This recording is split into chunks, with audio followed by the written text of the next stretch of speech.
Welcome to Washington Today on C-SPAN Radio for Wednesday, February 12, 2025. House Republicans release a budget proposal that includes $4.5 trillion in tax cuts, a goal of cutting mandatory spending by $2 trillion, and increasing the U.S. debt ceiling by $4 trillion. We'll talk about it with Politico's politics reporter, Mia McCarthy. The Senate Budget Committee starts work on a smaller portion of the budget, $150 billion for defense spending, $175 billion for border security. Chair of the committee, Senator Lindsey Graham, said he thinks it's too important to wait for the House comprehensive bill. House Subcommittee on Government Efficiency, the congressional counterpart to Elon Musk's Department of Government Efficiency, holds its first hearing. Senate confirms Tulsi Gabbard as Director of National Intelligence on an almost party line vote and advances the Robert F. Kennedy Jr. for Health and Human Services Secretary nomination on a party line vote. President Donald Trump speaks with the presidents of Russia and Ukraine about ending the war between them. The president says he will be likely meeting the Russian President Vladimir Putin in Saudi Arabia. Meanwhile, Defense Secretary Pete Hegseth tells leaders of the Ukraine Defense Contact Group at NATO headquarters in Brussels that it's unrealistic for Russia to give up all Ukrainian lands captured in the war, and the cost of the future defense of Ukraine must be borne overwhelmingly by Europe. House Speaker Mike Johnson, Republican of Louisiana, posting on X on the new budget blueprint released by the House Republicans. This budget resolution is a key step to start the process in delivering President Trump's America First agenda. With nearly every House Republican directly engaged in this deliberative process, this resolution reflects our collective commitment to enacting the president's full agenda, not just part of it. There will be an ongoing debate and discussions in the coming weeks, and we remain focused on working through the process to deliver on our promises made to the American people. There's still much work to be done, but we are starting on the right path. That was the post from Speaker of the House Mike Johnson. Congressman Chip Roy, Republican of Texas, telling reporters on Capitol Hill today he's not quite ready to support this blueprint. Since December, though, I think we need to get to $2.5 trillion in cuts. This sets a $1.5 trillion floor, which doesn't close the door on getting and achieving the objective that the entire Republican conference agreed to at Christmas of $2.5 trillion. And so we'll see. I got to see what the commitment is on achieving that objective and what that looks like on the tax side.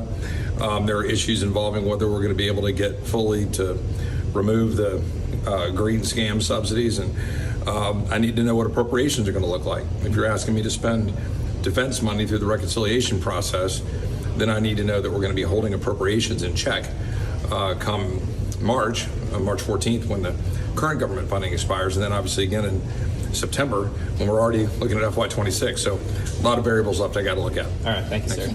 Congressman Chip Roy, Republican from Texas, speaking to reporters in the hallway on Capitol Hill. The House Budget Committee ranking Democrat Brendan Boyle of Pennsylvania spoke at a news conference about this new House Republican budget plan.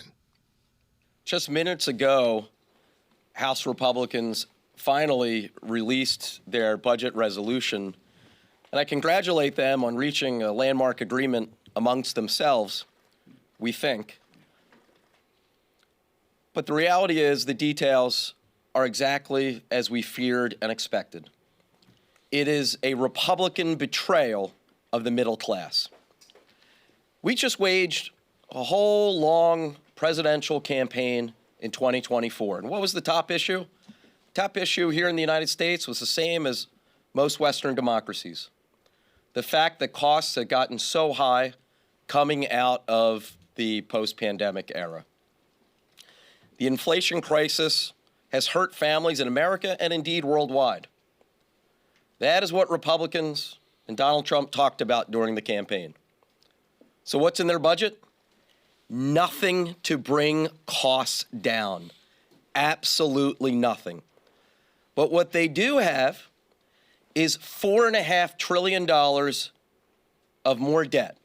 Remember, this is the same crew, the Tea Party, remember that?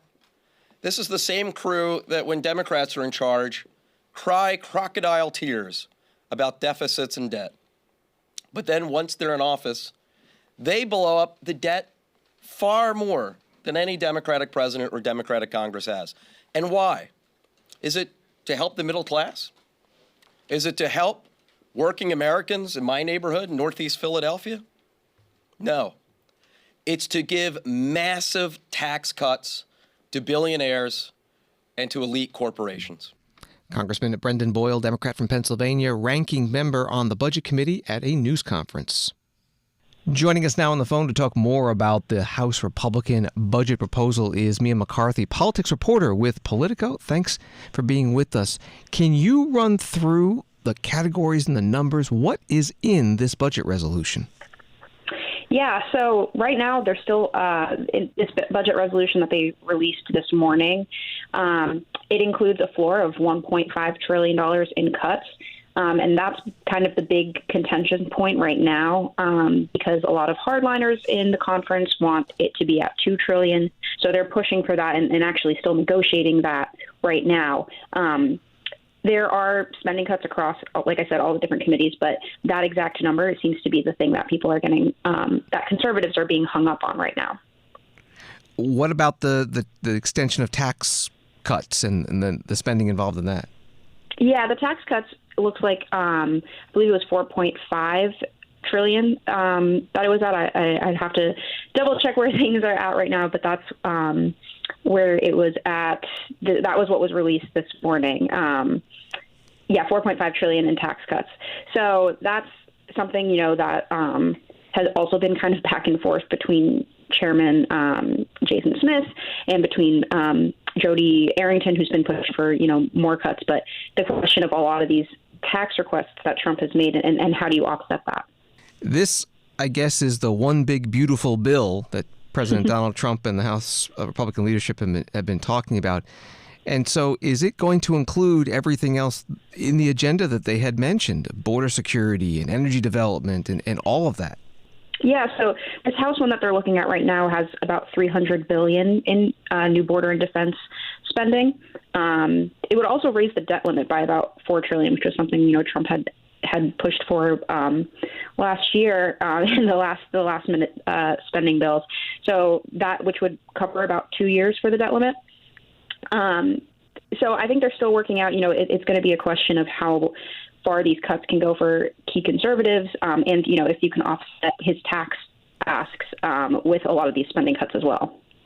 You mentioned the conservatives who might not be on board with all this. How many votes can they lose on the Republican side and still pass it? Yeah, they can only, so the big question for tomorrow will be the Budget Committee, the House Budget Committee. And they're going to need, there's already two key Republicans who are on the House Freedom Caucus who have signaled that they have problems with it, Congressman Chip Roy and Congressman Ralph Norman. Now, they both need to support it for it to be able to go through, to pass the budget, to even move to the next steps. And they have a very slim margin as well in the House. So, if they can't even get it through budget, that's going to be a whole other question of if they can actually get it passed on the floor. So what would it look like in the House Budget Committee for a markup? Have we seen this lately? So the markup is scheduled right now for tomorrow. The Senate is actually marking up theirs at the moment. And it's kind of a race to see, who can get theirs done first. But again, the fact that you have Norman and Roy who are already signaling they're not on board yet with what was proposed this morning, I think, they're going to want to try to make sure they're on board before they do make it to a markup. We're talking with Mia McCarthy with Politico. When you talk about the spending cuts, how much detail is in a budget resolution about where the cuts could be coming from? Yeah, there's specific cuts in things like SNAP, which is something that will be really interesting to watch for agriculture, especially farm state Republicans.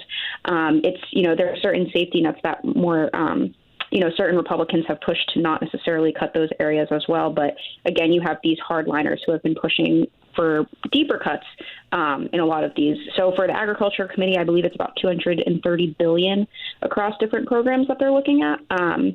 The conservatives have pushed for higher work requirements for things like SNAP. But it doesn't seem like that math is necessarily going to work out with the $230 billion. Has the White House said anything about what's been unveiled today by the House Republicans? Yeah, we haven't heard much yet from the White House, at least from what I've seen up here on Capitol Hill. Yesterday, Graham said that White House, officials who met with them at lunch had really, had begged that they need to get money done right away. He's someone who supports having the two-track plan, having border and energy in one bill and having taxes in another. He was saying that that's as a reason to pass a two-track, getting just the border security funding just across the finish line as soon as possible. But yeah, other than that, I mean, I think they're still just trying to make sure that within the caucus they have full support. And it's a question of whether Trump will, weigh in. If Norman and Roy are not fully on board with them, will the president call them? Will they be in talks? Will the White House push for them to support this to get it across? Or are they going to kind of let them try to play it out? And finally, there was some talk about this budget proposal being fully offset, but we now know that it's actually going to increase the debt. Are the House Republicans saying anything about that, justifying it? Yeah, I think we haven't heard much from Republicans yet. Did most of, besides the actual text being released, a lot of it has just been catching people in the halls in between meetings. We know mostly that conservatives, they huddled at some point this afternoon because a lot of them don't seem like they're fully on board. So yeah, that'll be like another issue that they kind of have to work out and figure out in this one big bill. Mia McCarthy, politics reporter with Politico. You can find her articles at Politico.com. Thank you very much. Thanks for having me. And the House Majority Leader Steve Scalise, Republican of Louisiana, putting out a statement today. The House Budget Committee, under the leadership of Chairman Jody Arrington, released a budget resolution to pave the way for passage of major priorities of President Trump's agenda. I applaud Chairman Arrington's hard work and diligence to put together a budget resolution that will unify our conference and provide the foundation necessary to begin delivering on the mandate the American people gave us and President Trump to secure the border, produce more American energy, extend the Trump tax cuts for families and small businesses, and bring common sense to the Washington rules and regulations. Part of the statement from the House Majority Leader, Steve Scalise. From Washington Times, Senate Republicans on Wednesday began consideration of their budget blueprint that sets instructions for forthcoming legislation featuring up to $345 billion in funding for border security, immigration enforcement, and defense needs. GOP members of the Senate Budget Committee defended their decision to advance those priorities ahead of sweeping tax and spending cuts as House Republicans released a competing budget blueprint that calls for combining everything into one massive bill. That was from the Washington Times article. Here is Senator Lindsey Graham, Republican of South Carolina, the Budget Committee chair, at today's markup. We're here to pass a budget resolution bill that would allow $175 billion to be spent to secure our border, $150 billion to be spent to increase our military capability, about $20 billion, I think, for the Coast Guard. And we're going to instruct the appropriate committees to do that. And we're going to instruct other committees to find offsets that are reconciliation compliant, mandatory spending that's not Social Security. And the reason we're doing that is there's been a bit of debate between the House and the Senate about what to do and why. The reason I want to start, and I want to start now, is because there's a sense of urgency about the immigration plan of President Trump in this regard. 87% of the people, according to the New York Times, support deporting immigrants who are here illegally and have criminal records. 87%. 65% support deporting immigrants who are here illegally and arrived over the last 4 years. 55% support deporting all immigrants who are here illegally. And that's sort of where the public is. The problem we have now is that ICE is running out of money. And to my colleagues in the House, I hope you can pass one big, beautiful bill meeting the priorities of President Trump and what we've been promising to do as a party. But we got to move on this issue. Tom Hallman said yesterday, the ICE czar, for lack of a better word, there are 300,000 children missing in this country, and if we get more money, we can find them quicker, and only God knows what they're going through. We need to finish the wall. Bed space is in short supply, so when we apprehend somebody, they just can't be deported right then on the spot.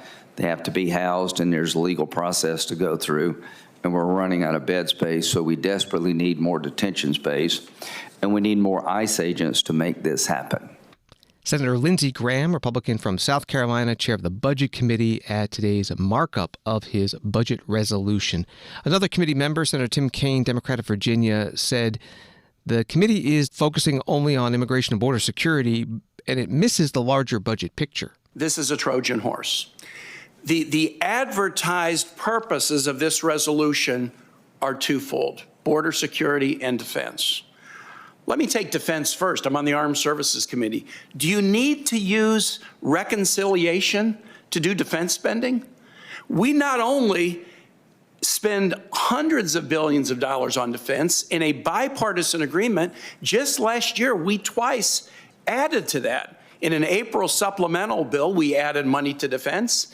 And at the end of the year, on an emergency bill, we added more money to defense, and we did it with bipartisan votes. You don't need to use reconciliation to find spending on defense. We do it all the time in a bipartisan way. How about border security? I've been here since 2013. We did a border security bill that was bipartisan in this body then. The House Republicans killed it. We had a bipartisan deal in this body in 2018. President Trump said vote against it. We had a bipartisan deal in 2024. President Trump said vote against it.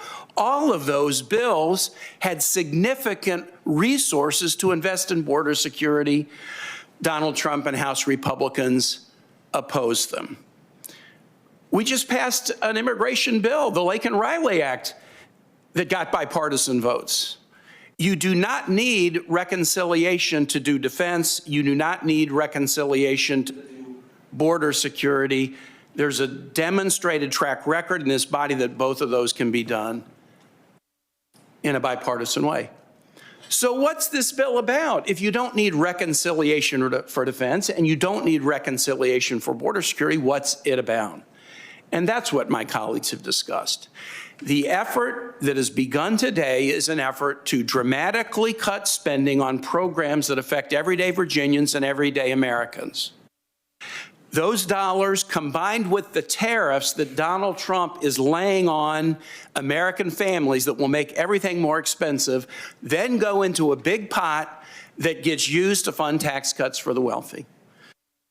This tax cuts for the wealthy is not part of this bill, but it's part of the big, beautiful bill that the House is rolling out today.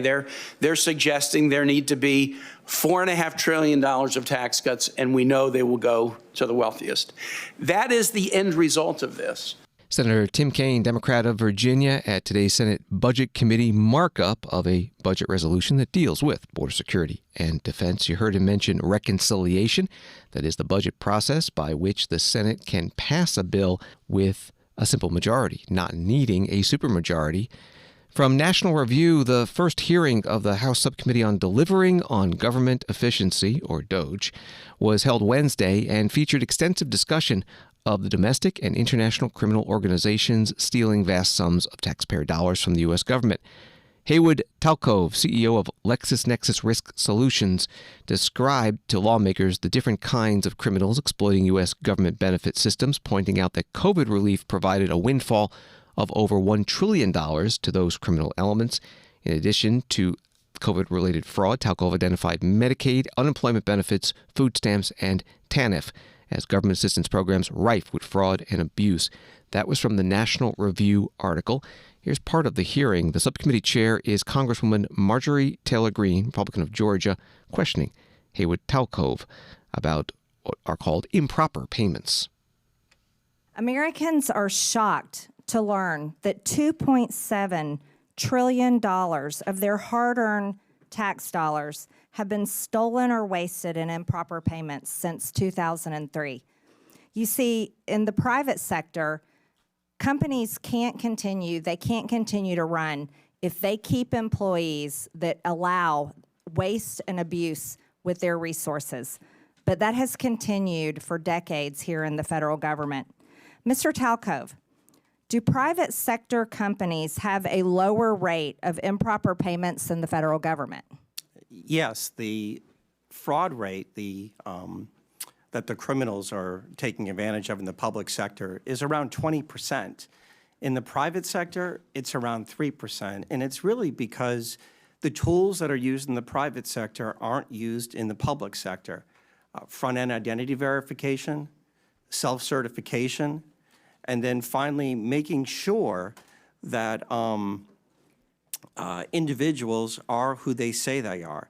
If we start using these tools, you will see the fraud rate go down dramatically, because for the most part, this fraud isn't taking place by real individuals. It's individuals whose identities have been stolen on the dark web. They use that information pretending to be somebody else, and because of the antiquated systems, processes, and technologies in place in government programs, they're able to steal at scale.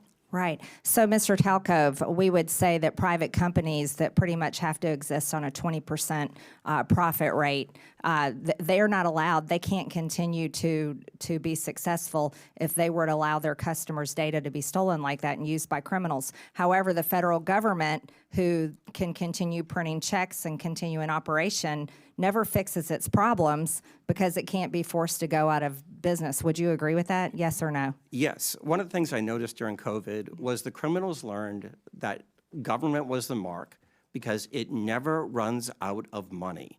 And they focus on it at scale, and then the likelihood of getting caught is virtually zero. I think it's outrageous for Americans to know that their identity can be stolen and then used for child trafficking, drug trafficking, and terrorism, like you stated in your opening statement. Congresswoman Marjorie Taylor Greene, Republican from Georgia, chair of the House Subcommittee on Delivering on Government Efficiency, questioning one of the witnesses at today's first hearing of the subcommittee, Haywood Talcove, CEO of LexisNexis Risk Solutions. Another subcommittee member, Greg Casar, Democrat of Texas, asked the witnesses about agency inspectors general and Elon Musk's Department of Government Efficiency. Mr. Talcove, do you know how many inspector generals at agencies that were investigating Elon Musk's companies have been fired by the Trump-Musk administration? No. It is 5. Ms. Royal, the Inspector General of the Department of Labor had 17 open investigations into Tesla and SpaceX. Do you know what the Trump-Musk administration did to that Inspector General? No. They fired him, and I think y'all know. Mr. Whitson, the Inspector General of the Department of Transportation was investigating Tesla. Do you know what the Trump-Musk administration did to that Inspector General? No. They were fired. The Department of Defense's Inspector General was looking into SpaceX. Mr. Hedler, do you know what the Trump-Musk administration did to that Inspector General? I believe he was fired. Thank you. I think everybody on the panel knows what the answer to these questions were. The U.S. Department of Agriculture Inspector General was investigating Musk's Neuralink. Mr. Talcove, now I'll ask you again under oath, do you know what Mr. Trump did to that Inspector General that was looking into one of Musk's companies? No. He was fired. The Inspector General at the EPA was repeatedly taking on Tesla. Mr. Hedler, since it seems that you're answering the questions that everyone knows the answer to, do you know what the Trump-Musk administration did to that Inspector General? I believe he was also fired. Also fired. At least 5 Inspector Generals that were looking into Elon Musk's companies were fired by the Trump-Musk administration. These Inspector Generals, who are independent, protected by law, they are the people that find the waste, fraud, and abuse and found many of the cases of waste, fraud, and abuse that have been brought up today, fired because they were looking into Elon Musk.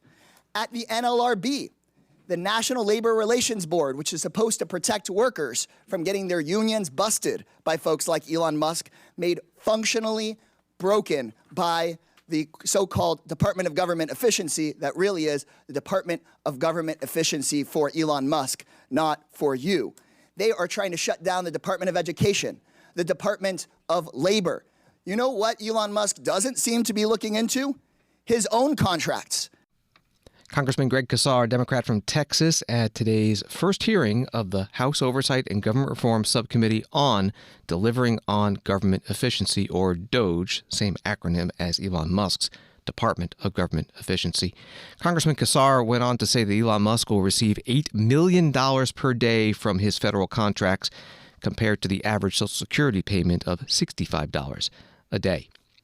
Story from Reuters. Federal Reserve Chair Jerome Powell repeated on Wednesday that the central bank is in no rush to cut interest rates during a congressional hearing convened shortly after data showed U.S. consumer prices rose faster than expected in January, and a sign progress on inflation may remain stalled.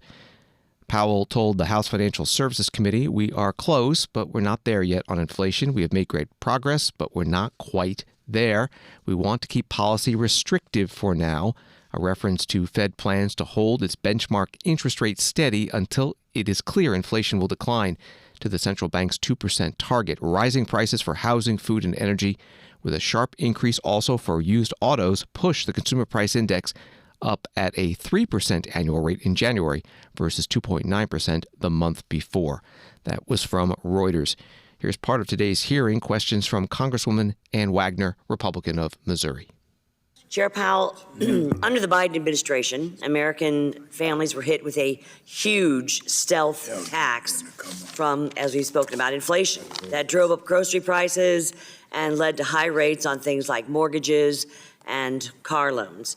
Since 2021, the average Missouri household is paying about $1,100 more per month due to inflation.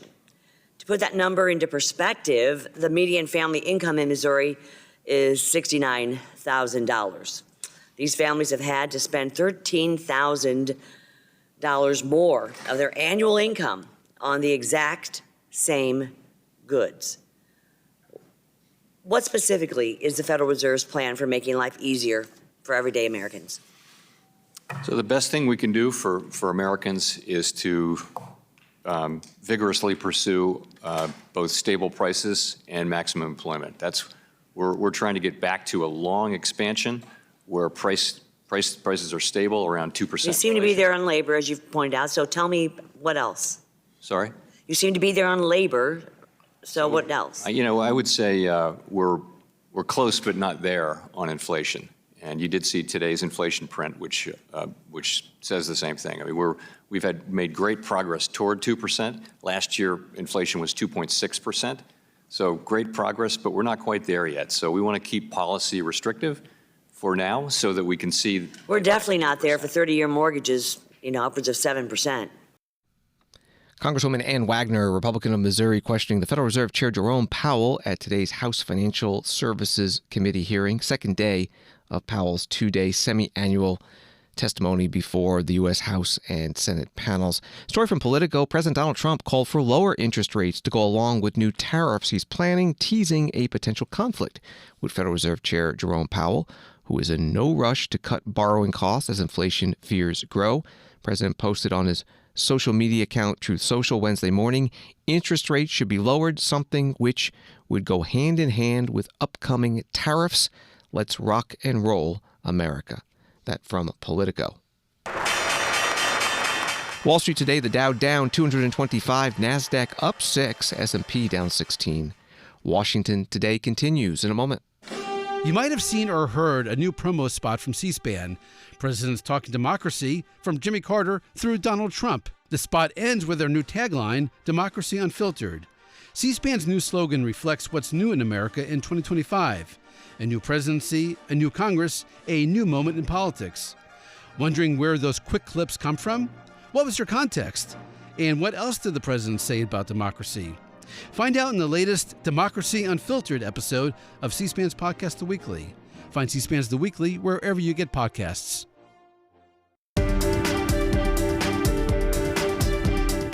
Welcome back to Washington Today, available as a podcast on the free C-SPAN Now mobile app and wherever you find your podcasts. Story from the Washington Post. The Senate on Wednesday confirmed Tulsi Gabbard, the former Democratic congresswoman turned Trump supporter, to serve as President Donald Trump's Director of National Intelligence. The Republican-led Senate confirmed Gabbard by a party line vote of 52-48 after a handful of GOP skeptics said she had assuaged their earlier concerns about her views on the acquisition and protection of classified intelligence and about her past conciliatory approach to U.S. adversaries. Only one Republican, the former Senate Minority Leader Mitch McConnell of Kentucky, one of the last sitting GOP lawmakers who has exhibited a willingness to buck Trump, voted against Gabbard's confirmation. That's how the Washington Post article put it. The Senate Majority Leader John Thune, Republican from South Dakota, spoke in favor of the Tulsi Gabbard nomination on Monday before a procedural vote.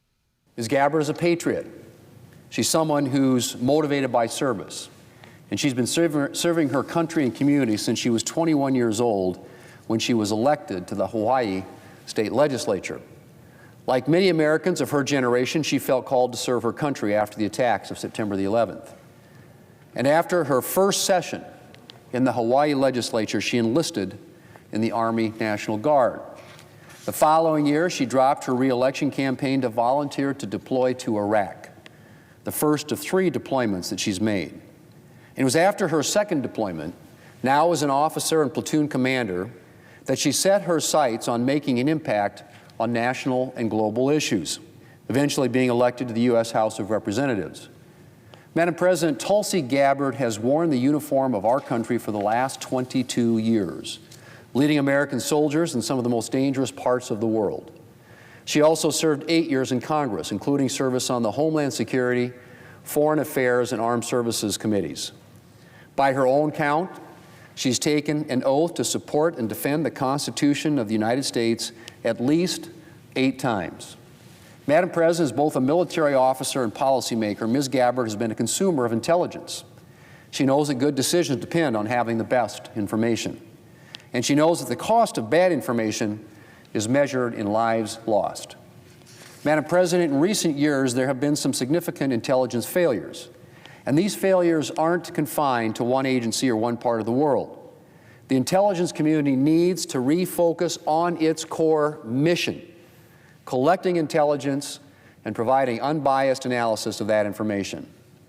That's what Tulsi Gabbard is committed to ensuring if she is confirmed to be DNI. And I believe she has the knowledge and leadership capabilities to get it done.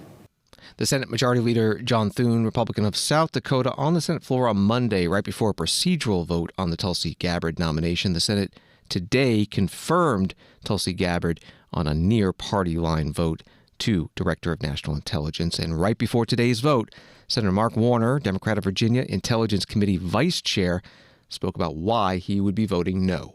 Unfortunately, through her own words and actions, Ms. Gabbard has demonstrated she is not up to the task.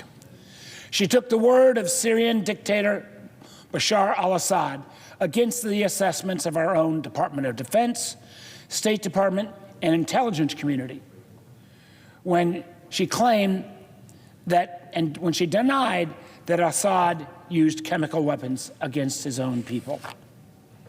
She knowingly met with a Syrian cleric who was vocally threatened to conduct serial bomb attacks against the United States. She sought to blame the United States and NATO,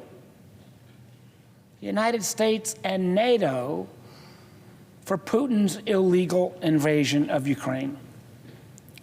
She publicly praised and defended Edward Snowden when he compromised our nation's most sensitive collection sources and methods, then ran off to hide in China and Russia. Those compromises put at risk not only our intelligence, but our men and women in uniform in places like Iraq and Afghanistan. And just last week, even with repeated inquiries from her Republican colleagues, she refused to call Snowden a traitor.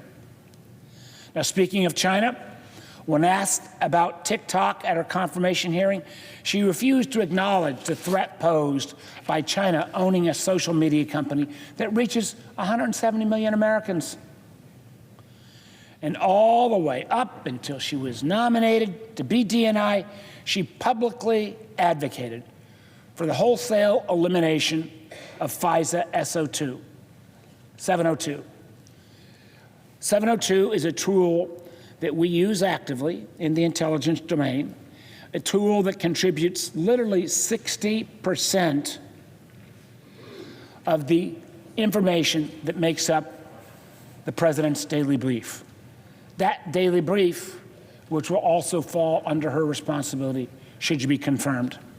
Senator Mark Warner, the Intelligence Committee Vice Chair, Democrat from Virginia, on the Senate floor today. The Senate did vote to confirm Tulsi Gabbard as DNI, mostly party line. It was 52-48, one Republican voting no with the Democrats, and that's Mitch McConnell of Kentucky. He wrote, "The nation should not have to worry that the intelligence assessments the president receives are tainted by a director of national intelligence with a history of alarming lapses in judgment. Entrusting the coordination of the intelligence community to someone who struggles to acknowledge these facts is an unnecessary risk. After the vote, Tulsi Gabbard was sworn in by Attorney General Pam Bondi in the White House Oval Office alongside President Trump, and the new DNI made some remarks. Mr. President, first and foremost, I just want to say thank you from the bottom of my heart for the trust that you have placed in me to fulfill this critical position as Director of National Intelligence at any time, but specifically during this time. Unfortunately, the American people have very little trust in the intelligence community, largely because they've seen the weaponization and politicization of an entity that is supposed to be purely focused on ensuring our national security. So I look forward to being able to help fulfill that mandate that the American people delivered to you very clearly in this election, to refocus our intelligence community by empowering the great patriots who have chosen to serve our country in this way, and focus on ensuring the safety, security, and freedom of the American people. As you've said, Mr. President, this is what I've dedicated my life to, and it is truly humbling to be in this position, to serve in your administration, help to rebuild that trust, and ultimately to keep the American people safe. Last thing I'll mention, that in your National Prayer Breakfast speech, you made a statement about your legacy of wanting to be remembered as a peacemaker. I know that I can speak for many of my fellow service members who are here today, veterans, Medal of Honor recipients, how deeply that resonates with us. For those who volunteer to put their lives on the line when duty calls, but to have a president and commander-in-chief who recognizes the cost of that sacrifice and ensuring that war is the last resort, not the first. So thank you for your leadership on behalf of my friends here and all who wear the uniform. We're grateful. Thank you. Congratulations. Thank you. The new Director of National Intelligence, Tulsi Gabbard, in the White House Oval Office after her swearing in. From the New York Times, Robert F. Kennedy Jr., the vaccine critic who spawned a movement he calls Make America Healthy Again, moved one step closer to becoming the nation's health secretary on Wednesday after the Senate voted along party lines to advance his nomination, setting the stage for a final confirmation vote likely on Thursday. That was from the New York Times. Also, the Senate Finance Committee today approved United States Trade Representative nominee Jamieson Greer, 15-12. One Democrat voted yes with the Republicans, Senator Sheldon Whitehouse of Rhode Island. President Donald Trump posting on Truth Social that he spoke today with Russian President Vladimir Putin and Ukrainian President Volodymyr Zelensky about the Putin phone call. He writes, "As we both agreed, we want to stop the millions of deaths taking place in the war with Russia-Ukraine. President Putin even used my very strong campaign motto of common sense. We both believe very strongly in it. We agreed to work together very closely, including visiting each other's nations. We have also agreed to have our respective teams start negotiations immediately, and we will begin by calling President Zelensky of Ukraine to inform him of the conversation, something which I will be doing right now. I have asked Secretary of State Marco Rubio, Director of the CIA John Ratcliffe, National Security Advisor Michael Waltz, and Ambassador and Special Envoy Steve Witkoff to lead the negotiations, which I feel strongly will be successful." Part of the post today on Truth Social by President Donald Trump. And during the swearing-in of the new Director of National Intelligence, Tulsi Gabbard, President Trump took some questions, including about the war between Russia and Ukraine. When and where do you plan on meeting with Vladimir Putin, and were there any preconditions? No, we had a great call, and it lasted for a long time, over an hour this morning. I also had with President Zelensky a very good call after that. And I think we're on the way to getting peace. I think President Putin wants peace, and President Zelensky wants peace, and I want peace. I just want to see people stop getting killed. We're very far away from that particular war, but that's a vicious war. Probably 1.5 million soldiers killed in a short period of time. I've never seen anything. I have pictures that are, you wouldn't believe it. You wouldn't believe what you have to look at. Young, beautiful soldiers that are just being decimated. And it would be nice to end it immediately. But we had a very good talk with, people didn't really know what President Putin's thoughts were, but I think I can say with great confidence he wants to see it ended also. That's good. And we're going to work toward getting it ended and as fast as possible. It's a horrible situation going over. It's flat land, and the bullet goes off, and the only thing it can hit is a body, a human body, a young human body. And they're losing just tremendous numbers of mostly soldiers. Just the cities and towns have been largely demolished. It's a shame what's happened to that country. It would have never happened if I were president. That I can tell you. Would have never happened. It's to look at that. And October 7th would have never happened either, by the way, the Middle East. But we'll get it. I think we'll get it. We'll get something done. We're going to be meeting. Actually, tomorrow they're meeting in Munich, as you know, and we're going to have some other meetings. And I'll be dealing with President Putin largely on the phone, and we ultimately expect to meet. In fact, we expect that he'll come here, and I'll go there, and we're going to meet also probably in Saudi Arabia. The first time we'll meet in Saudi Arabia, see if we can get something done. But we want to end that war. That war is a disaster. It's a really bloody, horrible war. Saudi Arabia, the first meeting will happen? I think so. We think we're going to probably meet in Saudi Arabia, the first meeting. Hasn't been set, but not too distant future. Will you also be part of that meeting? We both understand, we know the Crown Prince, and I think it'd be a very good place to meet. So it sounds like that would just be a meeting between you and Putin and perhaps the Crown Prince, but not President Zelensky? Probably we'll have a first meeting, and then we'll see what we can do about the second meeting. Did you also commit to go to Ukraine? What about Ukraine? Did you commit to go to Ukraine? No, I haven't. I haven't committed to go to Ukraine. I would think about going. Yeah, I'd think about it. No problem. President Donald Trump taking reporters' questions at the White House. Story from Reuters. U.S. Defense Secretary Pete Hegseth said a return to Ukraine's pre-2014 borders was unrealistic, and the Trump administration does not see NATO membership for Kyiv as part of a solution to the war triggered by Russia's invasion. Speaking at a meeting of Ukraine's military allies at NATO headquarters in Brussels on Wednesday, Hegseth delivered the clearest and bluntest public statement so far on the new U.S. administration's approach to the nearly 3-year-old war. That was the reporting from Reuters. Here's Defense Secretary Hegseth. We will only end this devastating war and establish a durable peace by coupling allied strength with a realistic assessment of the battlefield. We want, like you, a sovereign and prosperous Ukraine. But we must start by recognizing that returning to Ukraine's pre-2014 borders is an unrealistic objective. Chasing this illusionary goal will only prolong the war and cause more suffering.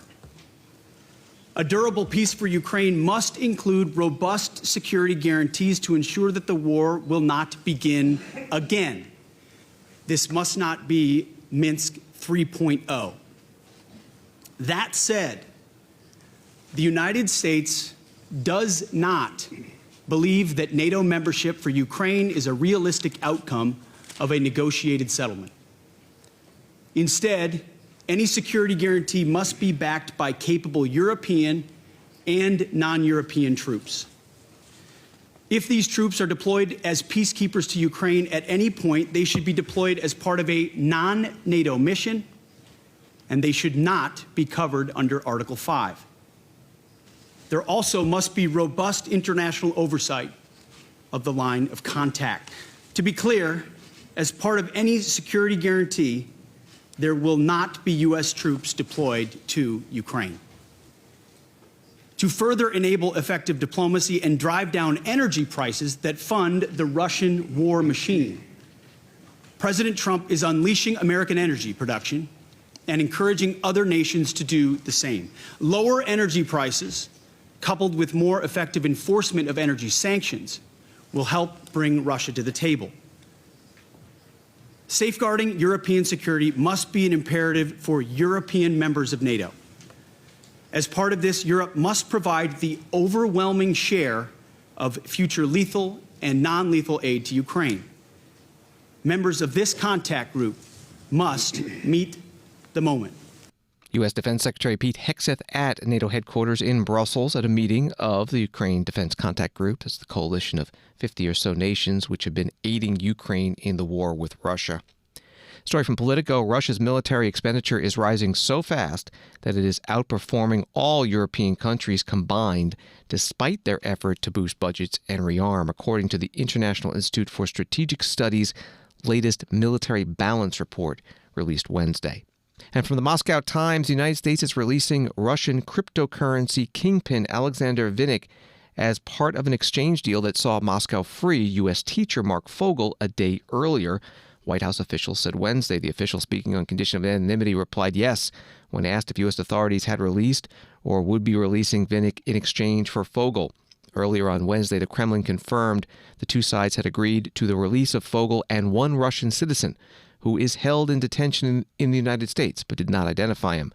Vinnik pleaded guilty in May 2024 to conspiracy to commit money laundering related to his role in operating the cryptocurrency exchange BTC-E from 2011 through 17, according to the U.S. Justice Department. That's reporting from the Moscow Times. Mark Fogel was serving a 14-year sentence in Russia for possessing medically prescribed marijuana, designated a wrongfully detained American by the U.S. last year, and released and was at the White House last night. U.S. Special Envoy for Hostage Affairs Adam Boehler said today that 3 detainees, including one American, had been released from detention in Belarus. Adam Boehler spoke to reporters in the White House driveway. The walk of the 3 individuals, just for clarity, so we know exactly who these 3 individuals are. What can you tell us about the individuals? Yeah, so one is we have a little sheet too. One is a U.S. citizen that wants to remain private at this point, so we'll respect that. We have another person that is actually a well-known journalist that was working at Radio Liberty. Their nationality is? They are, I believe they're Belarusian. Okay. And then there's a third, I'm not sure nationality, but not American. And one of the interesting things here, too, is 2 weeks ago, there was a fourth. So 2 weeks ago, Anastasia was released. And this was phase 1 of what we hoped would be all of them. And so it's actually a continuation. So she's in Texas right now. She's great, but we kept it a little bit quieter than we normally would because we thought, okay, this could be phase 1. Let's get phase 2, and that was done today. Can you go ahead? What were they being held for, or what did Belarus say they were? A variety of things. Usually when people are held, there's some sort of like espionage, maybe religion stuff. I think we have specifics on each one of them, but they're the kind of charges you would expect when people want to come up with charges. Are four being held in Belarus? That's right, yes. Okay, and what's Anastasia's last name, sorry? I don't know offhand. Anastasia's first name is so, it's like Madonna that I just end up sticking with it sometimes. Belarus, Russia, what has sort of cleared the logjam overall here? Definitely the President of the United States. I firmly believe that a lot of these issues wouldn't have happened if he were president, some of the broader issues. But when he comes, he's made bringing Americans home a top priority, and people respond to that. And so I think when you see the president of Belarus doing that, whether people like him, whether they don't, it's definitely somebody trying to change the tone with the administration, knowing that the president of the United States cares about getting citizens back. Is he being hard-edged in these negotiations, and they're trying to curry favor, or is it trying to signal a new? I will say, in my opinion, the smartest countries are unilaterally stepping forward, and we don't even ask. Or we say this would be interesting, and they come up with it. And so some of these things, I know, everybody thinks about deals here. The smartest thing you can do to curry favor with the President of the United States is bring Americans home. He's been clear about that. So that's what the best are doing. Adam Boehler, U.S. Special Envoy for Hostage Affairs, speaking to reporters in the White House driveway. This is Washington Today. From NBC News, liberal Supreme Court Justice Sonia Sotomayor said Tuesday that courts must use their soft power to persuade people to comply with rulings on contentious issues. She made the comments at an event at Miami-Dade College in Florida in the wake of growing chorus among some allies of President Donald Trump, including Vice President J.D. Vance, who have pushed back against recent court rulings that have stymied some of his aggressive executive orders.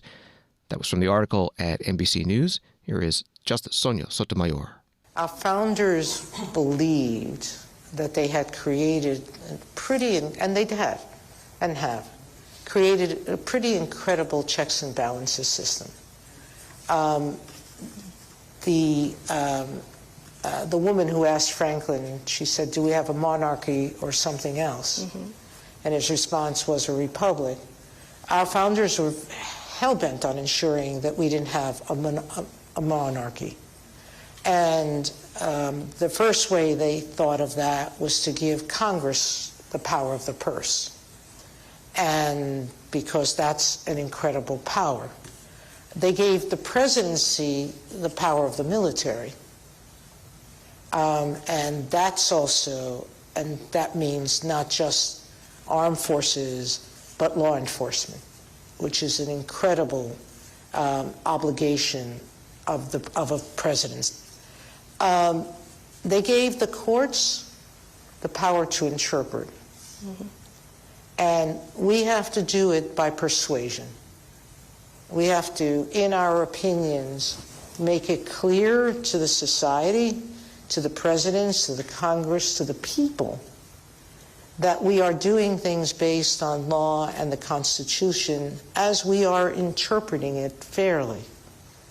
And so our goodwill or our power is the power of reason. And that's, most people would consider a soft power, but it's the most powerful of all of it. Because money can be taken away by Congress. If they give it, they can take it away. A president has 4 years and he or she could be removed. Those things are ephemeral in that sense of it. Court decisions stand, whether one particular person chooses to abide by them or not. It doesn't change the foundation that it's still a court order that someone will respect at some point. That's the faith I have in our system. And that other actors in the system, whether it's Congress or others, will follow the law because it's what we all take an oath of office to do. Supreme Court Justice Sonia Sotomayor Tuesday at Miami-Dade College in Florida, a conversation with the president of the Knight Foundation, a nonprofit that supports journalism and the arts. President Donald Trump posted on Truth Social on Tuesday, billions of dollars of fraud, waste, and abuse has already been found in the investigation of our incompetently run government. Now, certain activists and highly political judges want to slow down or stop. Losing this momentum will be very detrimental to finding the truth, which is turning out to be a disaster for those involved in running our government. Much left to find, no excuses. That was the post from President Trump. And the White House Press Secretary Caroline Leavitt said at her news conference today that the Trump administration will follow court rulings, but also criticize the ones they disagree with. Associated Press Executive Editor Julie Pace put out a statement Tuesday. Today we were informed by the White House that if AP did not align its editorial standards with President Donald Trump's executive order renaming the Gulf of Mexico as the Gulf of America, AP would be barred from accessing an event in the Oval Office. This afternoon, AP's reporter was blocked from attending an executive order signing. It is alarming that the Trump administration would punish AP for its independent journalism. Limiting our access to the Oval Office based on the content of AP's speech not only severely impedes the public's access to independent news, it plainly violates the First Amendment.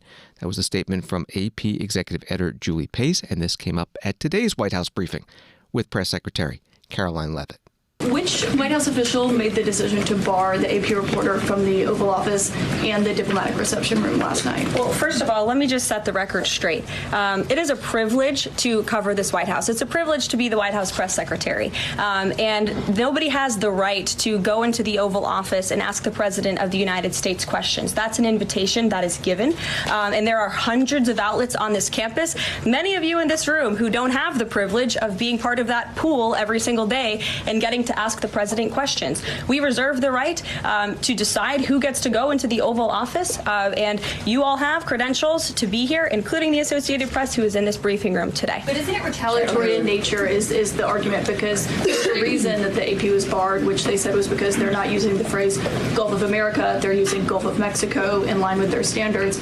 And so the question here is this setting a precedent that this White House will retaliate against reporters who don't use the language that you guys believe reporters should use? And how does that align with the First Amendment commitment that you were just talking about? I was very upfront in my briefing on day one that if we feel that there are lies being pushed by outlets in this room, we are going to hold those lies accountable. And it is a fact that the body of water off the coast of Louisiana is called the Gulf of America. And I'm not sure why news outlets don't want to call it that, but that is what it is. The Secretary of Interior has made that the official designation in the geographical identification name server, and Apple has recognized that, Google has recognized that, pretty much every other outlet in this room has recognized that body of water as the Gulf of America, and it's very important to this administration that we get that right, not just for people here at home, but also for the rest of the world.